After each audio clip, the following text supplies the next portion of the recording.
Sa pagturo ni Atan ng tunay na mansyon ni Senyor Feliciano, natanaw na yun ng lahat. Pero ni Anino ni Diwata ay hindi pa rin naman nakikita ni Noriela. Haring Ginos, bulong ni Freya. Humangin ng malakas na animoy babagyo, kasabay ng kulog at kidlat. Sa madilim na kalangitan, at doon ay lumabas mismo sa harapan nila Atan si Haring Ginos kasama ang iba pa nitong malalakas na kawal, kabilang dito si Ibona. At sa dami ng dala ni Haring Ginos na kawal nito sa pagkidyap ng kidlat, ay nakita pa nila silang matatangkad na nilalang kahit sa mga silong ng puno sa kakahuyan na yun. Ibig sabihin ay parang nalalaman na rin ni Haring Ginos kung bakit siya tinawag ni Freya sa utos ng kanyang ama. Nathaniel, ikinagagalak kong makitang muli ang iyong buong pamilya. Salita ni Haring Ginos ng napakaalumanay pa rin sa pagsasalita. Ngunit ramdam mo sa kanyang presensya ang kapangyarihan na bumabalot sa palibot nito. Ginos, siguro ay alam mo na kung bakit kita naipatawag sa anak ko. Oo naman. Singit naman ang isang boses ng isang matanda. At nang makita yun ni Atan sa paglabas nito sa likod ni Haring Ginos, yun ay ang tagapaglilok ng tungkod na si Lazaro, ang matandang dalakitno na nakasama ni Atan sa pakikidigma sa Danaya. Kayo pala, Impong, salita ni Atan. Tumugon lang naman ang matanda noon ng pagngiti. At pansin ni Atan na hawak ng muli nung matanda ang tungkod na ginagamit niya noon. Pero hindi naman na nagtanong si Atan noon, dahil nga sa natural lang na mapas sa kamay yun ng matanda, dahil siya nga ang tagapaglilok. Doon naman ay tumugon na si Haring Ginos kay Atan. Oo naman, Nathaniel. Nalalaman ko ang bawat sigalot na pinagdaraanan mo ngayon. Dahil hindi talaga mahihiwalay sa iyo ang pangyayaring ganito. Hanggat hawak mo ang sinumpang talim na galing sa latak ng digmaan ng anghel. Hindi mo pa ba nalalaman, Nathaniel? O napapansin? Dahil nga galing sa digmaan ang balaraw, kahit na naiba na ang layunin nito, sa pagkasalin-salin nga ng may mga karunungan din sa espiritual, ay isang direksyon din lang ang kinahihinatnan nito o kinahahantungan. Dahil sa galing nga ito sa digmaan, hahanap at hahanap ito ng ganap sa mundong ibabaw. At yun ay ang digmaan. Dahil dun lamang nananatiling buhay ang 13 talim ng balaraw na hawak mo. Pero dahil nga sa pinahahalagaan at pinangangalagaan mo yan, huwag kang mag-alala. Ikaw at ang buong pamilya mo ay maaasahan nyo ang aking tulong at ng aking mga kawal sa oras ng kagipitan. Pinili mong kasama ang balaraw, Nathaniel, at pinili din kita na maging kaibigan, kaya't andito ako. Napaisip ng saglitan noon si Atan, at para bang bigla na lang sumagi sa isipan niya ang pagdurog sa 13 talim. Ngunit winaklit niya agad ito sa kanyang kaisipan at sinabing, kung ganun, meron akong sasabihin sa iyo, Haring Ginos. Ito ang gagawin natin. Doon ay nagsimulang sabihin ni Atan ang naiisip nitong gawin para manalo sila sa napipintong digmaan. Dahil kung alam na ni Senyor Feliciano na nandun sila, ay tiyak na din na napaghandaan sila dito. Kaya't kailangan din nilang gumawa ng plano para sa ikatatagumpay ng buong pamilya. Doon ay sinimulan na nilang bagtasin ang diretsong daan patungo sa mansyon ni Senyor Feliciano. Hindi na sila dumaan sa kakahuyan. Ibig sabihin ay diretsa na silang magpapakita sa mansyon. Nang sandali pa ang lumipas, nandito na ang 13 talim. Ilabas mo ang bihag mo kung sino ka man na nagnanais ng 13 talim ng balaraw.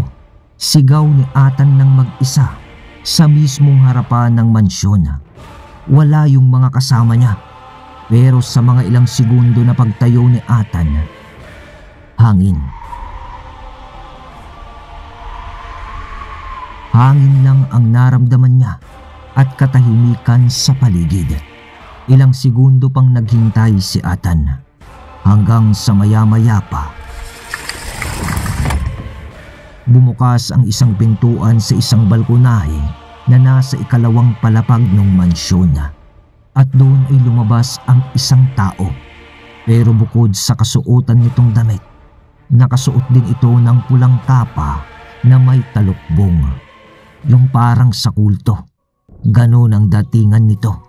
At sa direksyon ng ulo niya ay parang nakatingin ito kay Ethan sa malawak na bakuran ng mansyon na yun. Nang maabot na nito ang kahoy na harang ng maliit na balkonahe, dumungaw ito dahil hanggang bewang lang naman nito yung bakod na kahoy. Sabay tanggal nito ng kanyang talukbong nung kapa niyang kulay pula. At doon ay tumambad kay Ethan ang isang matanda na kulukulubot na ang pagmumuka. At tuyong-tuyo ito. Yung temang parang inaagnas na. Ganon. Yung tipong kapag titignan mo pa lang ay mabaho na. Kasi may butas-butas ang pagmumuka na parang pinagkainan ng mga uod. Nang nagsimula itong nagwika. Ang dakilang may hawak ng 13 talim ay nandito na. Pero di bale, alam kong darating ka dahil hindi mo matitiis ang iyong anak. Ang dami mong sinasabi. Huwag na tayong magpaligoy-ligoy pa o maglukuhan pa dito. Nasaan ang anak ni Esmeralda? Salita ni Ethan ng pasigaw. Hindi na ako magkakaila pa. Hawak ko ang apo ng yumaong si Don Porting. Pero sa tingin ko ay alam mo na rin ang kapalit bago mo makuha ang dalaga. Alam ko. At ito ay ang hawak kong patalim. Gusto ko lang malaman kung bakit gustong-gusto niyong makuha ito. Sa tingin ko, ikaw ang makakasagot niyan. Dahil sa ikaw ang matagal nang may hawak ng patalim na yan. Hindi ba?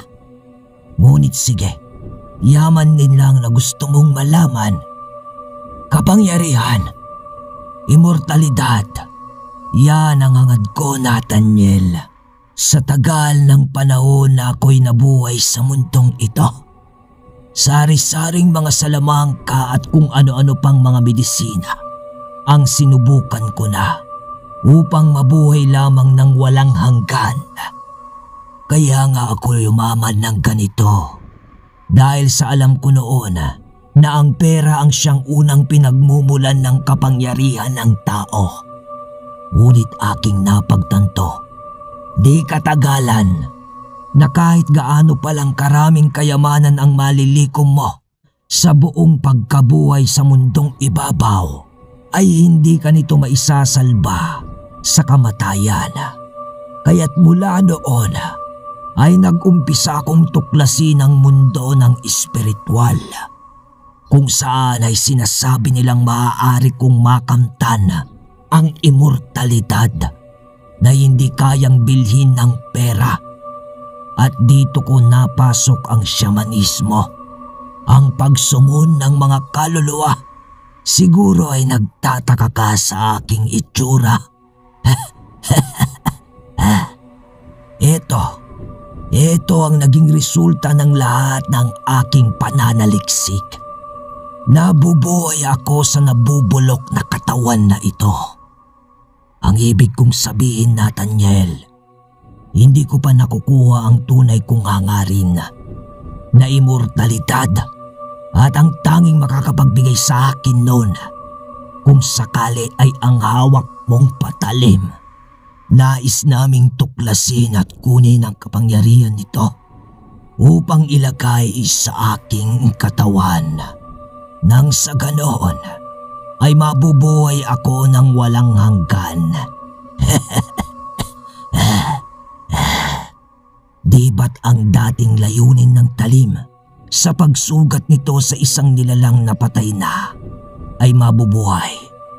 Pero bilang aswang, ibig sabihin nun ay may sangkap ng salamangka o isang kapangyarihan ito sa pagiging immortalidad dahil kaya nitong bumuhay hanggat buo pa ang laman ng taong namatay. Kaya't nagkaroon ako ng pag-asa nung makita ko ang paggamit mo ng 13 talim sa bakuran ng yumaong si Don Porting. Ayokong matulad sa matandang yon dahil sa dinami-dami ng kanyang naging kayamanan habang nabubuhay ay nawala yun sa kanya ng isang iglap dahil lamang sa pagsingil ng kamatayan sa buhay nito. Mula noon ay nagsaliksik ako nang makita ko ang tangan mo. Nalaman ko nga na maaaring isalin ang kapangyarihan ng Balaraw sa dating layunin nito upang gawing immortal ang isang lalang na kagaya ko.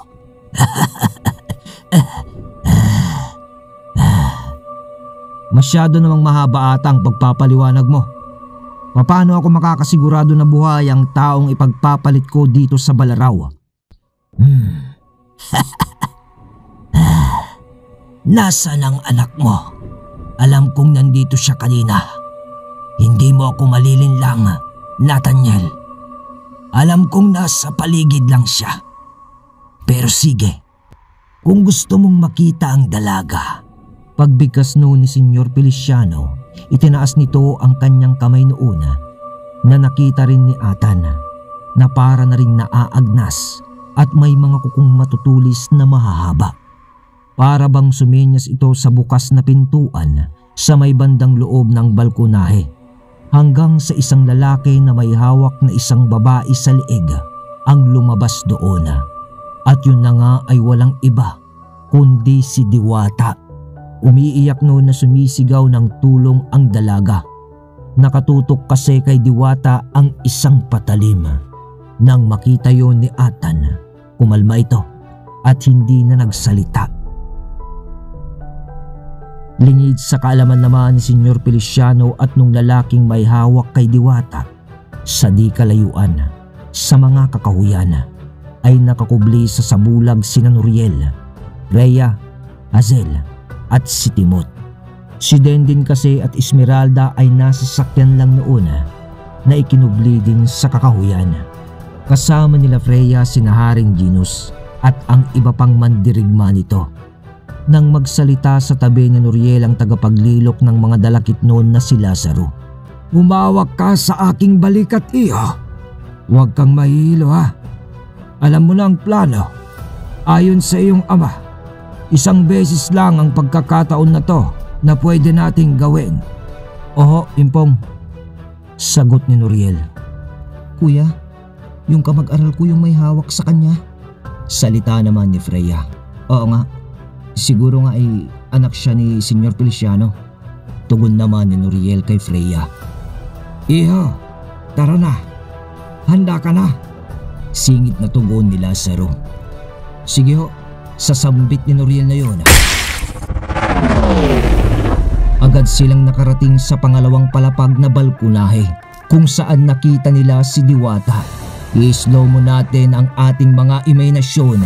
Sa pag-apak nila Nuriel sa sahig ng balkonahe, agad na hawak nito sa kamay ng lalaki na may hawak ng kutsilyo na nakatutok sa liig ni Diwata. Sabay, sapak ni Nuriel. Nabitawan ng lalaking yun si Diwata. Bumaliktad ito sa sapak ni Nuriela. Agad naman na naalarma yung matanda na si Senyor Feliciano at hinarap sila. Pero nahawakan na noon ni Nuriel si Diwata. Tampalasang engkanto! Salita ni Senyor Feliciano kay Lazaro, sabay paghawi ng kanyang kamay dito. Samantalang ipapatama na sana ni Lazaro ang tungkod sa sahig. Ngunit bago niya yun magawa, parang may tumabig sa kanya na isang malakas na puwersa sa pagtabig ng kamay ni Senyor Feliciano. Tumalsik ito at malalaglag na sa balkonahe. Ngunit, Binata, kunin mo! Salita nito sabay hagis kay Nuriel ng tungkod. Sa pagbagal ng segundo sa mga kaganapan sa ating kaisipan, nasalo ni Noriel ang tungkod. Sabay ipapatama na niya ito sa sahig din. Kaso, nahawakan naman yun ni Senyor Feliciano. Sabay salita niya ng, hindi kayo makakaalis dito. Doon ay bumangon naman na yung sinuntok ni Noriel at akma nang dadambahin siya sa likod nito ng kutsilyong hawak noon. Labas naman ni Cartel sa harapan noon, sabay tabig ng malalaki nitong braso dun sa lalaki na anak naman ni Senyor Feliciano. Tumalsik din ito at tumaob. Nakahawak lang naman noon si Diwata sa damit ni Noriel dahil nga sa ang pinangsalo nito sa tungkod ay yung kamay niyang nakahawak kanina kay Diwata. Sa pagkahawak naman ni Noriel sa tungkod, nahawak din ni Senyor Feliciano. Yung kabilang kamay naman nito ay hahawakan naman na yung talibong na nakasukbit sa kaluban ni Noriel na parang siya pang gagamitin niya na panaksak sa binata. Ngunit bago niya magawa yun, lipad ng 13 talim sa paghagis ni Atan. Ngunit sadyang matalas din ang pakiramdam at kakayahan nitong si Senyor Feliciano. Dahil bago dumampi ang talim sa kanyang katawan, napaatras ito sa pag-ilag niya at sa bilis noon ay nabitawan niya ang tungkod na hawak din ni Noriel at hindi na niya naituloy ang kanyang binabalak. Tumama sa kahoy na dingding noon ng 13 talim at naitarak ito ng bahagya nang bigla naman sa isang iglap narating ni Senyor Feliciano ang talim. At nauna niyang hawakan ang puluhan nung 13 talim na isang malaking pagkakamali niya dahil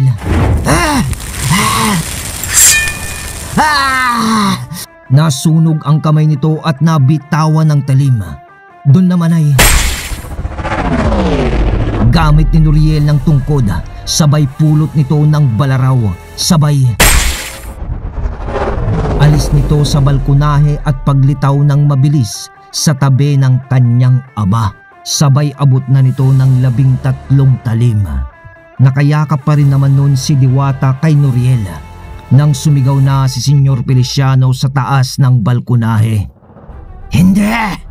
Hindi kayo makakalabas ng aking baluarte ng buhay! Patayin sila! Mga alagad ko!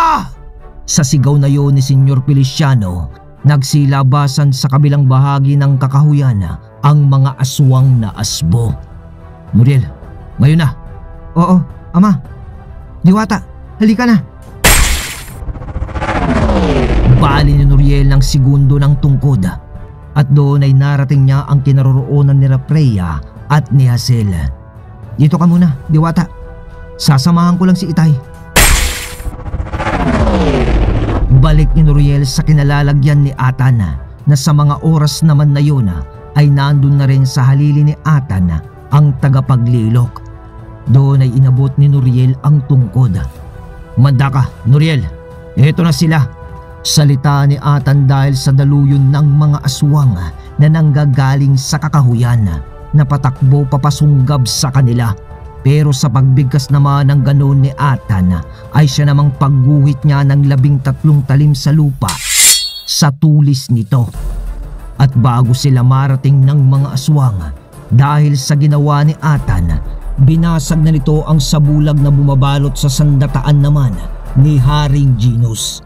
Kaya't bago magpanlapat sina Atan at nung mga asbo sa pangunguna ni Haring Genus mula sa kawalan, ay tumalo ng nakahilerang mandirigma nito sa harapan mismo nila Atan. Sabay sa pagpugot ng espada ni Haring Genus sa isang aswang na tumatakbo, umpisa na ng digmaan. Baon ni Atan ng 13 talim. Sa pag-uumpisa ng digmaan sa pagitan ng grupo nila Senyor Feliciano at ng pamilya ni Atan kasama ang mga dalakit noon, entrada naman nila Timot sa isang bahagi ng labanan. Wasiwas ni Noriel sa kanyang talibong. Baon naman ni Timot at ng iba pa niyang kasamang makalumang gabunan ng kanilang malapunyal na kuko sa mga kalaban nilang asbo. Sa bahagi kung saan naman nakikipaglaban sina Atan, wasiwas ni Noriel sa kanyang talibong, ngunit bigla ang linundagan si Noriel ng isang asbo sa likod nito at kakagatin na siya nito sa kanyang leeg. Bato naman ni Hazel ng Tigalpo sa di kalayuan kasama si Freya. Dahil kahit hindi lumalaban si Hazel sa mismong digmaan, ay nakasuporta din lang pala ito sa kanyang anak at sa kanyang asawa. At sa pagpapatuloy ng labanan, baon ni Atan ng kanyang balaraw, salida nito sa pag-atake sa kanya ng kalaban. Wasiwas ng espada ni Haring Genus.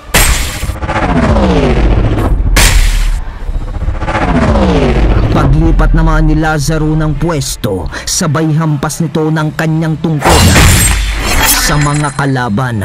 Marami pa rin dumarating na mga asbunon na nakikipaglaban para kay Senyor Feliciano.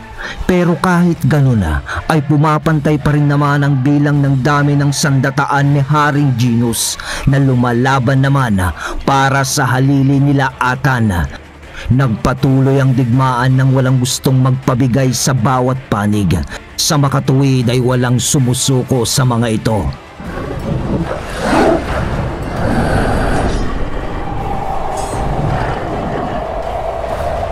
Hanggang sa isang makapal na itim na usok naman ang nanggaling sa balkonahe, kung saan iniligtas ni Noriel ang kanyang nobyang si Diwata. Bumaba ang makapal na usok na yon sa mismong kaganapan ng labanan.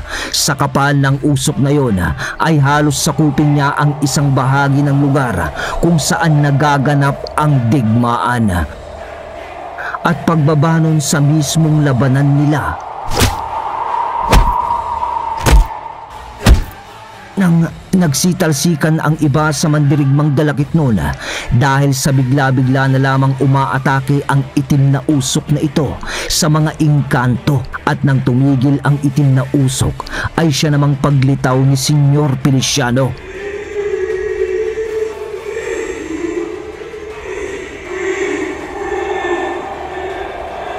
Yung usok na bumabalot sa kanya ay binubuo ng sari-saring kaluluwa na siya na rin nagsisilbing depensa at opensa nito, hanggang sa nagbuo ang isang figura sa kanyang tabi.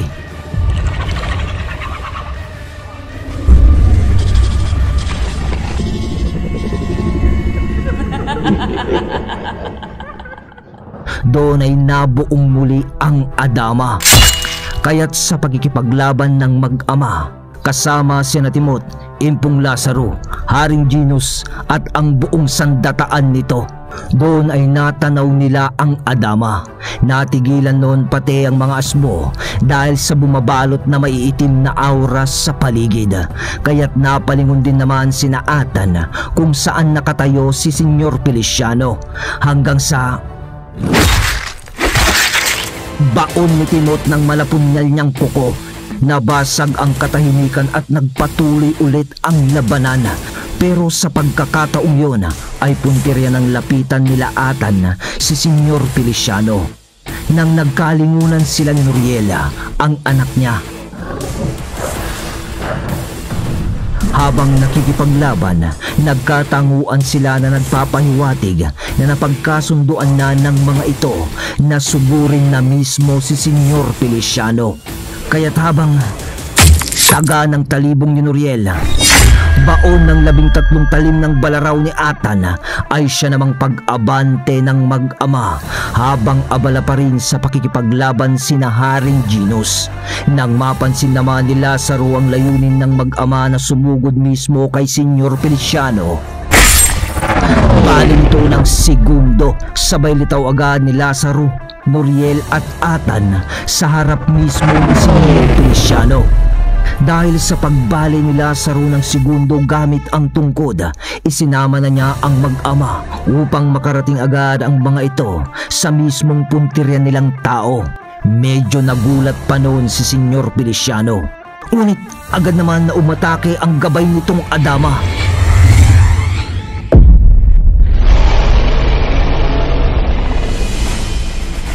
Bigla ang litaw naman ni Kartel at hawi nito sa atake ng Adama. Sa pagtama ng malalaking braso ni Kartel sa Adama, nagulat naman si Nuriel nang tumalab ang atake ni Kartel sa Adama. Dahil nga nung nakaharap nila ito sa ilalim ng isang ilusyon ay hindi nila ito magawang patamaan ni Kapwang Bulod. Ngayon ay nakaharap na ang Adama ng isang engkanto na katapat niya, at yun ay si Kartel. Sa mga oras na ito ay lumipat naman si Lazaro upang tulungan ang hari sa pagkikipaglaban nito kasama ng kanyang mga kawal. At doon ay sinimulan nila ata ng mabilisang pag-atake kay Senyor Feliciano. Ngunit bago natin tunghayan ito sa ating kaisipan, habang ginagawa nila ata ng pag-atake kay Senyor Feliciano, silang mag-ama sabay ang mga kaganapang ito, at unahin muna natin ang labanan ni Kartel at ng Adama.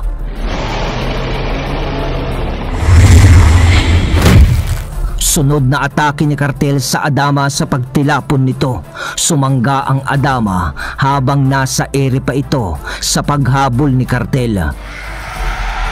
Sunod noon ang paghiyaw ng Adama sa kanya at hiyaw naman ni Kartel dito. Sabay noon ang pagdistansya ng Adama kay Kartel, pero pagbuwelo lang pala iyon ng Adama na atakihin naman si Kartel, at sa pagbulusok ng Adama papasugod kay Kartel ng mabilisan, hindi naman natinag si Kartel sa kinatatayuan nito at ibinelo lang nito ang kanyang malaking braso upang salubungin ng malakas na paghawi ng atake ang Adama. Ngunit sa pagbagal ng segundo sa ating mga imahinasyon, saktong gadangkal na lang bago tumama ang malaking braso ni Kartel sa papasugod na Adama sa kanya. Biglang nabuwag ang pagsasamaterial ng Adama at naging isang purong usok na itim ito.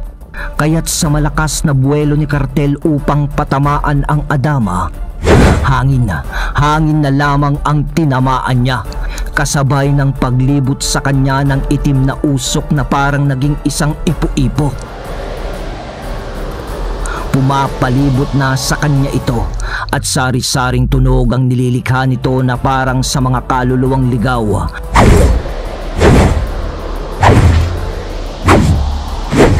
Panay pa rin ang paghawi noon ni Kartel sa nakapalibot na ipo-ipo na sumakto lamang sa kinalalagyan nito. Nang maya-maya pa, sa pag-ikot ng ipo-ipong itim na yon ng mabilisan sa palibot ni Kartel, ay parabang sa paningin ng engkantong si Kartel, ang gabay ni Atan sa mutya ng unggoy ay nag-iiba na ang kapaligiran, hanggang sa makita na niya ang itsura ni Atan nung ito ay binata pa. Nung mga panahong tinuturuan pa lang ni Kaasip si Atan na kunin ang mutya ng unggoy. Nagtataka noon si Kartel dahil sa paano siyang nabalik sa nakaraan, at nang bigla ang lumapit ang binatang si Atan sa kanya na hindi naman umiimik, bigla na lang, Atan, bakit? Anong nagawa kong kasalanan sa'yo? Sinaksak siya nito ng 13 talim. Doon ay nagsalita naman ang binatang si Atan ng, maglaho ka na, patay ka na. Pinagsisisihan ko na kinuha ko ang mutya ng unggoy. Wala kang silbing gabay. Sinira mo lang ang buhay ko. Ikaw ang dahilan kung bakit nasangkot ako sa lahat ng gulo at pinagdaanan kong mga walang kwenta sa buhay. Salita ng binatang si Atan, at habang sinasambit ni Atan ng mga bagay na yun, ng mga oras na yun ay hindi naman maintindihan ni Kartel na parabang nagaganap sa kanyang isipan ang mga bagay na pinagdaanan nila ni Atan, na parabang sa mga kaganapan na yun ay sinisisi ni Atan si Kartel sa mga nangyayaring kaguluhan. Nang walang ano-ano Sa pagsaksak ng binatang si Atan kay Kartel, parang nawalan na rin ito ng paniniwala sa taong kanyang ginagabayan. At parang sinisisi niya na rin ang kanyang sarili sa mga kaguluhang nagaganap. Maya-maya pa ay nakita niya na lamang ang kanyang sarili na parang nalulunod sa kailaliman ng tubig.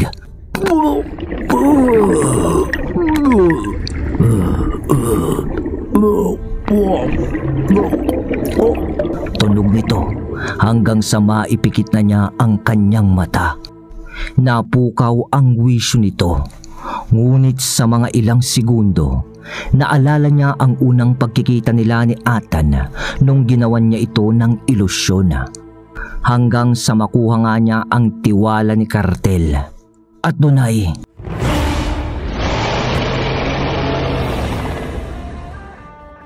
tunog ni Kartel kasabay ng pagkawala nito sa kailaliman ng tubig, at nakita niya na lamang ang kanyang sarili na nakatayo at nasa harap niya ang Adama na nakahawak sa liig nito. Ang Adama ay nagpanggap na si Atan pala. Hindi ako matatalo sa isang ilusyon lamang dahil ako ang gumagawa nun, salita ni Kartel.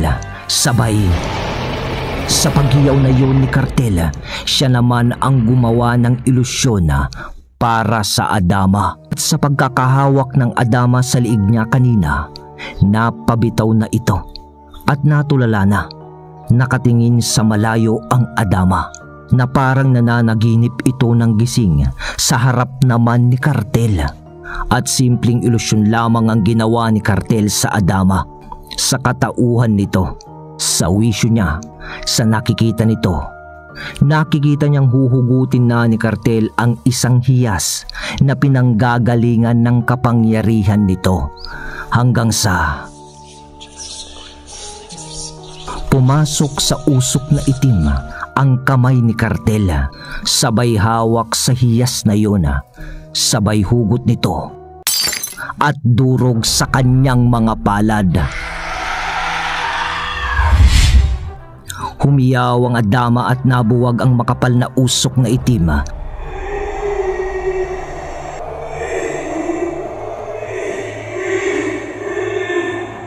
Na parang naging mga kaluluwa na naglipana sa paligid. Ngayon ay wala ka na. Dahil ang tunay na ilusyon ay ang gawing makatotohanan ng lahat. Wika ni Kartel, dahil sa kung anong nangyaring ginawa niya sa Adama ay siya na rin ang tunay niyang ginawa sa materyal na mundo.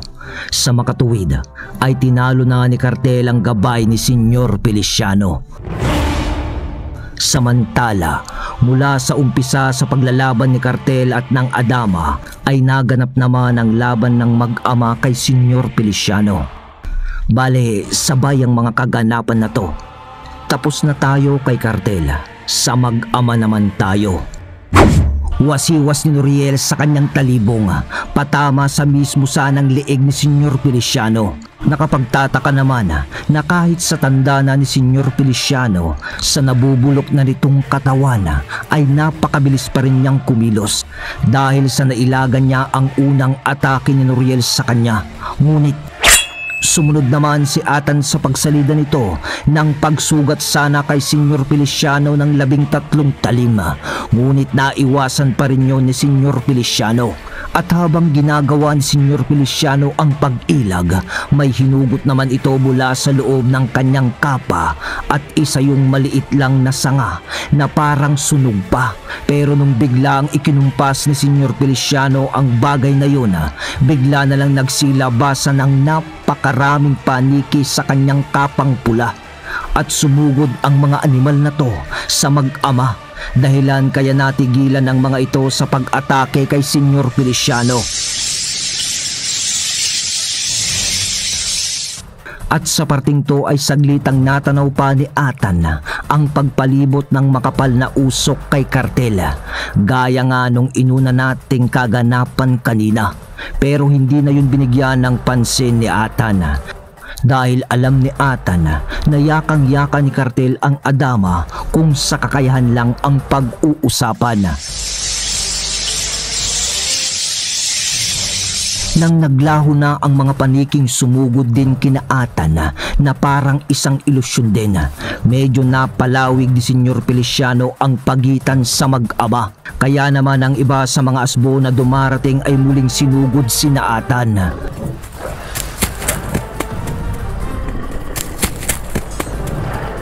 Ngunit sinagad naman na ni Noriel ang pondo nitong espiritual at doon ay muling lumitaw si Kapwang Bulod.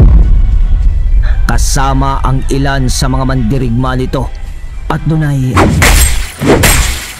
ang lahat ng aataking asbo naman kina Atan ay hinarap nila Kapwang Bulod, dahilan upang magkaroon pa rin sina Atan ng oras upang talunin si Senyor Feliciano. Ngunit sa pagtakbo nila Atan upang muling sugurin si Senyor Feliciano, nag-utib naman ito ng mga kataga. At sunod noon ang paglitaw naman ng mga kaluluwa sa pagitan nila Atan, Noriel at sa kanya. Kasabay na rin noon ang pag-angat ng lupa sa tapat mismo ng mga kaluluwang lumitaw at paghulma nito sa korte ng katawan ng mga kaluluwang ligaw. At yon ay ang mga nilalang na nakalaban ni Noriel at Kapwang Bulod nung kakapasok pa lang nila sa baluarte ni Senyor Feliciano. Kaya't natigilan naman ang mag-ama sa dami ng nilalang na lumitaw na ganon sa harap nila, kasabay ng pagwuwika ni Noriel ng, "Tay, nakarap po ng mga yan. Para silang mga immortal.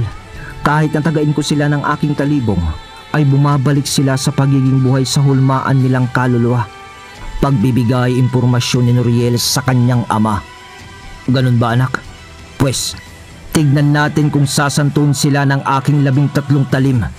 Salita ni Atan, sabay pagbabaga ng mga nakuukit na letra sa 13 talim. At banggit ni Atan ng, "Anak, lilinisin ko ang daraanan at ikaw ang aatake sa matandang bulok na yan." Bigkas ni Atan. "Opo." Maiksing tugon ni Noriel, sabay hakbang ng mag-ama ng sabay. Hiwa ni Atan ng 13 talima at gaya ng inaasahan, maski ang mga ganong klase ng nilalang ay hindi sinasanto ng 13 talim ng balaraw, sapagkat sa pagdaan ng talim ng 13 talima sa katawan ng mga yon na nagsamateryal dahil sa humulmang lupa, ay napupulbos ang mga ito at hindi na nakakabalik sa kanilang figura.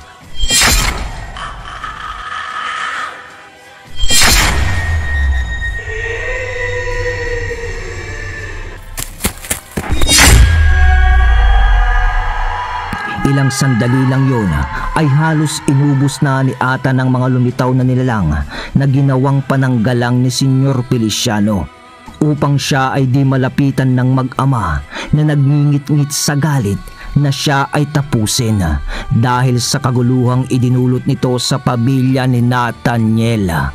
At dito nga ay sumugod si Noriel gamit ito kay Senyor Feliciano, na noon naman ay pilit pa ring pinapanatili ang pagitan nila. Ngunit dahil sa ginamit naman ni Noriel ang bilis ng hangin ni Burias, mabilisan itong lumapit kay Senyor Feliciano. "Para ito sa pagdukot mo sa nobya ko!" Salita ni Noriel, sabay saksak nito ng talibong sa matanda sa mismong dibdib nito.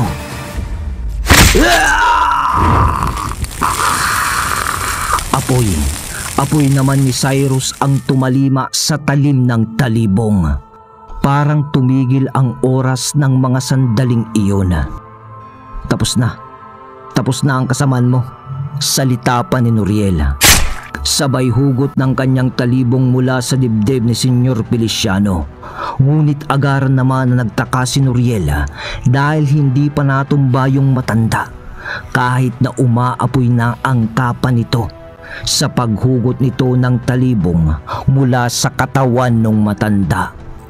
Sa mga segundo naman na to, di ba nga sabay ang laban ni Cartel sa Adama at ng mag-ama? Nadurog na ni Cartel noon ang hiyas na siyang nagpapanatili sa material na kaluluwa nung sirenang gabay ni Senyor Feliciano.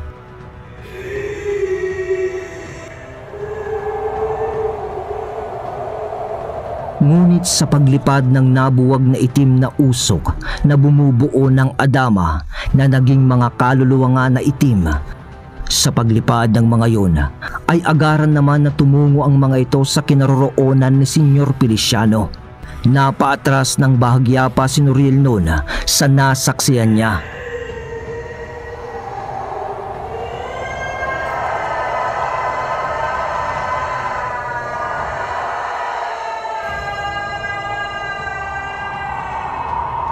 Dahil sa paglibot-libot ng maraming kaluluwa sa katawan ni Senyor Feliciano ng mabilis, hanggang sa tumatagos na ang mga yun sa katawan nito sa paglusot-lusot sa katawan niya. Para bang gustong pumasok sa katawang lupa niya ang mga kaluluwang itim na yun.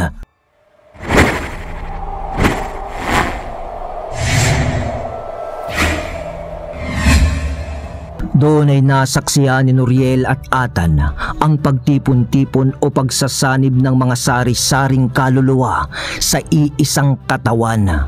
At yun ay ang katawan ni Senyor Feliciano.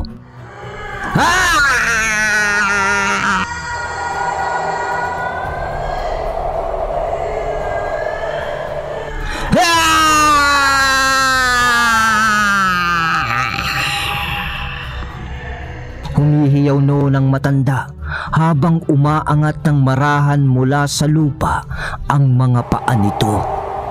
Dahil sa mga nakapalibot na kaluluwang nag-uunahan na pasukin ang kanyang katawang lupa. At nang matapos ang proseso na yun, ay nag-iba na ang itsura ni Senyor Feliciano. Pero mas lalong naging kahindik-hindik ang itsura nito kung titignan mo. Sabay.